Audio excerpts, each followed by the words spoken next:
یہ اسلام کا وہ دور ہے کہ جب حضور مسجد نبوی سے باہر نکلتے ہیں تو آگے حضرت عمر و ابو بکر رضی اللہ تعالی عنہما کھڑے ہیں. چہرے کے اوپر عجیب اداسی ہے. کہا عمر ابو بکر اس وقت کیوں کھڑے ہو؟ عرض کی حضور بھوک نے گھر میں ٹکنے نہیں دیا. ہم نے چاہا حضور کا چہرہ دیکھ لیں تو کچھ پیاس بجھ جائے، کچھ بھوک مٹ جائے. حضور نے فرمایا میرا حال بھی یہی ہے. جس چیز نے تجھے گھروں سے نکالا ہے وہی چیز مجھے گھر سے نکال لائی ہے. تو حضور نے جب دیکھا کہ کھانا ہے تو حضور نے ایک روٹی لی اور چند بوٹیاں اٹھائیں اور ایک خادم کو بلا کر کے کہا جاؤ ہمارے گھر لے آؤ، میری بیٹی فاطمہ کتنے دنوں سے بھوکی. ہمیں تو وہ کہانی بھی اسلام کی غربت کی یاد آتی ہے کہ جب احد کے اندر 70 شہیدوں کے لاشیں پڑے ہوئے ہیں تو حضرت صفیہ حضور کی پھپھی اپنے بھائی حمزہ کے لیے 2 چادریں لے کر کے کفن کی آتی ہے. تو حضور علیہ السلام نے فرمایا کہ جس قبر میں حمزہ کو دفن کیا جائے اسی قبر میں مصعب بن عمیر کو بھی کفن دیا جائے اور دفن کیا جائے. اور کہا میرے چچا کے لیے اس کی جو بہن میری پھپھو جو 2 چادریں لے آئی ہے، کہا ایک چادر ہم مصعب بن عمیر کو دیں گے. یہ مصعب بن عمیر کون ہے؟ تاریخ پڑھو، کتنی دل آویز تاریخ ہے. مکے میں ایک امیر ترین خاتون ہے جس کے بیٹے کا نام مصعب ہے، اور وہ اپنے بیٹے کو اتنا خوبصورت لباس پہناتی ہے اور اتنے خوبصورت خوشبو اور عطر اس کو لگاتی ہے کہ مصعب بن عمیر جن گلیوں سے گزرتے تھے دیر تک وہ گلیاں مہکتی رہتی تھی. لوگ کہتے تھے یہاں سے مصعب گزر کے گیا ہوگا اس لیے یہ گلیاں مہک رہی ہیں. اچھا پھر مصعب پہ نظر پڑتی ہے میرے محمد عربی کی تو مصعب بن عمیر حضور کی زلفوں کا اسیر ہو جاتا ہے. ماں کافرہ ہے، جب پتہ چلتا ہے تو اس کا لباس بھی چھین لیتی ہے، سہولتیں اور آسودگیاں بھی واپس لے لیتی ہے. پھر وہ وقت بھی آیا کہ مصعب بن عمیر حبشہ کی جانب ہجرت کر جاتے ہیں. مکے کے حالات کچھ تھوڑے سے خوشگوار نظر آئے تو وہ حبشہ سے واپس مکے جب پلٹے تو ان کے بدن پہ جو چادر تھی وہ جگہ جگہ سے پھٹی ہوئی تھی.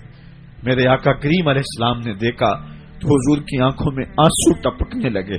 کہا یہ وہی مصعب ہے جو اتنا خوشپوش نوجوان تھا کہ میں نے پورے مکے میں اس سے خوبصورت لباس پہننے والا کوئی دوسرا شخص نہیں دیکھا، اور آج میرے مصعب کو پہننے کے لیے جو چادر میسر ہے وہ بھی جگہ جگہ سے پھٹی ہوئی ہے.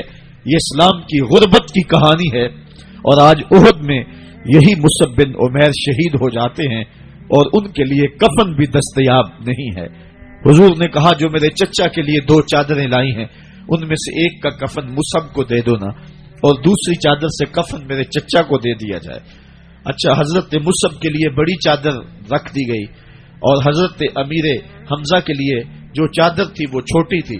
اگر سر ڈھانپتے تھے تو پاؤں ننگے ہو جاتے، اگر پاؤں ڈھانپتے تھے تو سر ننگا ہو جاتا. حضور نے فرمایا میرے چچا کا سر ڈھانپ دو اور پاؤں کے اوپر ازخر نامی گھاس ڈال دو. میں یہ اسلام کی غربت کی کہانی تمہیں سنا رہا ہوں.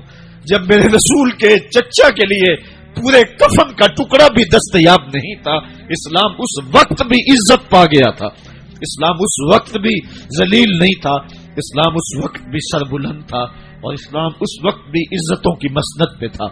یہ اسلام کا وہ دور ہے کہ جب حضور مسجد نبوی سے باہر نکلتے ہیں تو آگے حضرت عمر و ابو بکر رضی اللہ تعالی عنہما کھڑے ہیں. چہرے کے اوپر عجیب اداسی ہے. کہا عمر ابو بکر اس وقت کیوں کھڑے ہو؟ عرض کی حضور بھوک نے گھر میں ٹکنے نہیں دیا. ہم نے چاہا حضور کا چہرہ دیکھ لیں تو کچھ پیاس بجھ جائے، کچھ بھوک مٹ جائے. حضور نے فرمایا میرا حال بھی یہی ہے. جس چیز نے تجھے گھروں سے نکالا ہے وہی چیز مجھے گھر سے نکال لائی ہے. چلتے ہوئے حضرت ابو ایوب انصاری کے گھر کے قریب سے گزرے.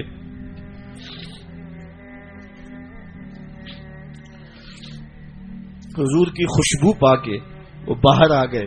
عرض کی بندہ نواز آج میرے مہمان نہیں بنتے؟ حضور نے کہا تمہاری مرضی. گھر لے گئے، چٹائی بچھائی، حضور کو بٹھایا. گھر والوں کو بکری کا بچہ ذبح کر کے دیا. کہا جلدی جلدی کھانا تیار کرو، میرے آقا کو بھوک لگی ہوگی. یہ کہہ کے واپس آئے، حضور کے پاس بیٹھے، نظر چہرے پہ پڑی تو گھبرا گئے. نکاحت کے آثار اتنے واضح تھے کہ سمجھ آ رہی تھی کتنے دنوں سے حضور نے کچھ نہیں کھایا. اٹھ کے باغ میں چلے گئے، کھجوروں کا خوشہ توڑا، حضور کے سامنے رکھا. کہا بندہ نواز، جب تک کھانا تیار نہیں ہوتا یہ کھجوریں تناول فرمائیں. تھوڑی دیر کے بعد کھانا دسترخوان پہ لگ گیا. حضور سے عرض کی گئی حضور آئے کھانا تناول کر لیں. حضور نے دسترخوان پر تشریف فرما ہو کر کے حضور نے کپڑا اٹھایا تو حضور نے جب دیکھا کہ کھانا ہے تو حضور نے ایک روٹی لی اور چند بوٹیاں اٹھائیں اور ایک خادم کو بلا کر کے کہا جاؤ ہمارے گھر دے آؤ، میری بیٹی فاطمہ کتنے دنوں سے بھوکی.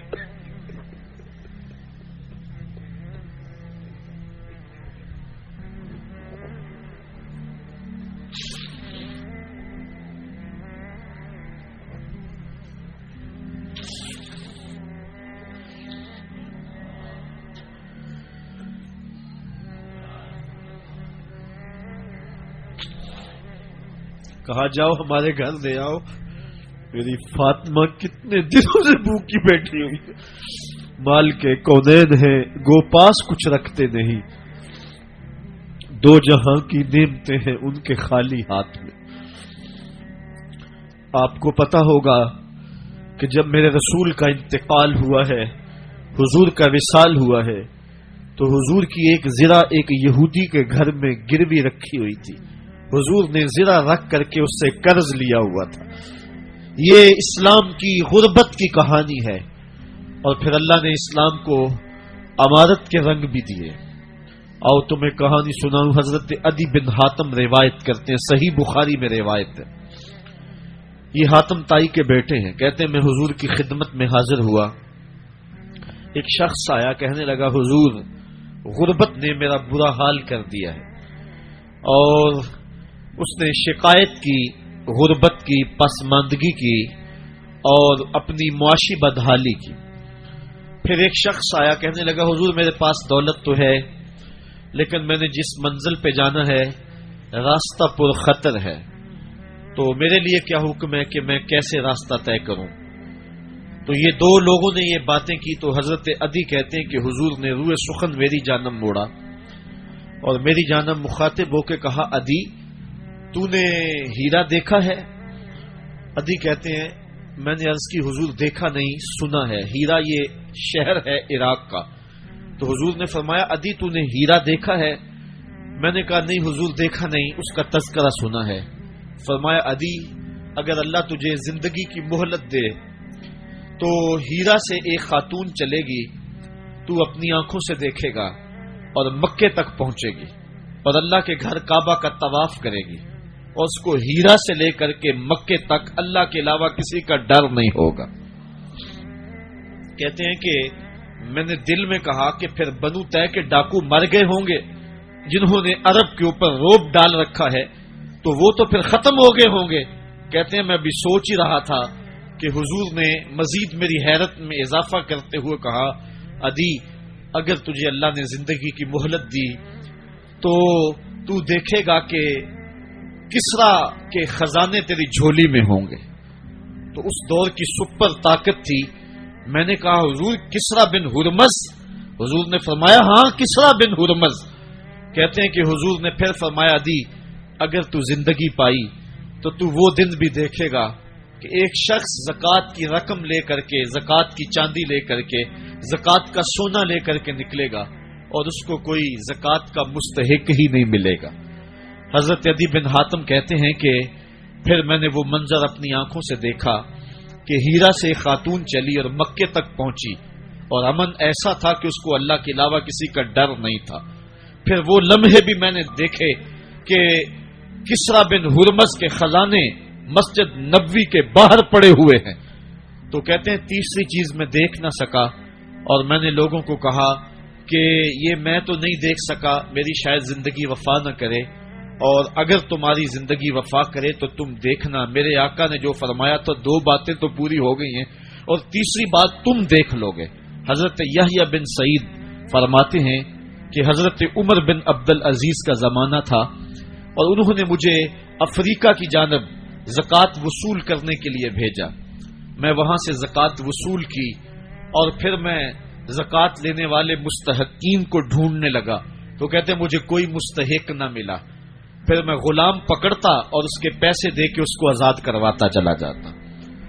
حضرت عمر بن عبد العزیز کا زمانہ ہے کہ گورنر ہے عراق کا، وہ حضرت عمر بن عبد العزیز کو لکھتا ہے کہ اتنی رقم ہے، اس کا کیا کرنا ہے؟ تو عمر بن عبد العزیز کہتے رقم لے کے یہاں نہ آنا، وہاں عراق کے لوگوں میں بانٹ دو، جو زکوٰۃ کے مستحق ہیں ان کو تقسیم کر دو۔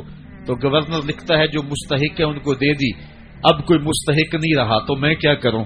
تو حضرت عمر بن عبد العزیز کہتے ہیں جو مقروض ہیں ان کا قرض اتار دو۔ تو کہتے ہیں کہ ہاں قرض بھی میں نے اتار دیا ہے، رقم پھر بھی بچ رہی ہے، کیا کروں؟ تو حضرت عمر بن عبد العزیز نے پھر لکھا جو شخص شادی کرنا چاہتے ہیں ان کا حق مہر ادا کر دو۔ میں نے کہا کہ وہ بھی کر دیا ہے، رقم پھر بھی بچ گئی، اب کیا کروں؟ تو حضرت عمر بن عبد العزیز نے مجھے لکھا کہ جو غیر مسلم ہیں جنہوں نے ٹیکس دیا ہوا ہے، جتنا ٹیکس دیا ہے اس سے دگنے پیسے ان کو قرضے میں دے دو اور ان کو کہو جاؤ اس کا کاروبار کرو، کھیتی باڑی کرو، اور ساتھ انہیں یہ بھی کہہ دینا قرض کی فکر نہ کرنا اور زیادہ اس میں پریشان نہ ہونا، جب دے سکو گے دے دینا۔ یہ دور بھی پھر اسلام نے دیکھا اور یہ گھڑیاں بھی دیکھی، جب چتھڑے پہنے ہوئے تھے، جب پیبند لگے لباس پہنے تھے، جب پیٹ میں ڈالنے کے لقمہ بھی نہیں تھا، اللہ کا دین اس وقت بھی غالب تھا۔ اور جب گلیوں کے اندر ریشم بکھرا ہوا ہوتا تھا کوئی اٹھانے والا نہیں تھا، دین اس وقت بھی غالب تھا۔ دین کا غالب ہونا یا نہ ہونا اس کا تعلق جو ہے وہ مال و دولت سے نہیں ہے۔ اقبال کہتا ہے کہ زوال بندہ مومن کا بے زری سے نہیں، مومن کا زوال بے زری سے نہیں ہے بلکہ اس کا سبب کوئی اور ہے۔ وہ سبب ڈھونڈنا ہے کہ ہم دنیا میں رسوا ہو کے کیوں رہ گئے، ہم زمانے کے سامنے تماشا کیوں بن کے رہ گئے، آج نبی کی امت پوری کائنات میں رسوا ہو کے کیوں رہ گئی، آج ہمارا تماشا دیکھا جا رہا ہے، آج بھوکے کتوں کو ہماری بیشتر بہنوں کے اوپر چھوڑا جا رہا ہے اور اس کا تماشا دیکھا جا رہا ہے۔ کیا ہم نے یہ دن بھی دیکھنے تھے؟ ہم نے سراغ لگانا ہے۔ دولت کی قلت اور کثرت یہ ثانوی چیزیں ہیں، ہم نے تاریخ میں دیکھا ہے، ہم کبھی مالی طور پہ کمزور تھے، رسوا نہیں ہوئے ہیں، مال زیادہ ہو گیا رسوا نہیں ہوئے ہیں، رسوائی کے سبب کوئی اور ہیں۔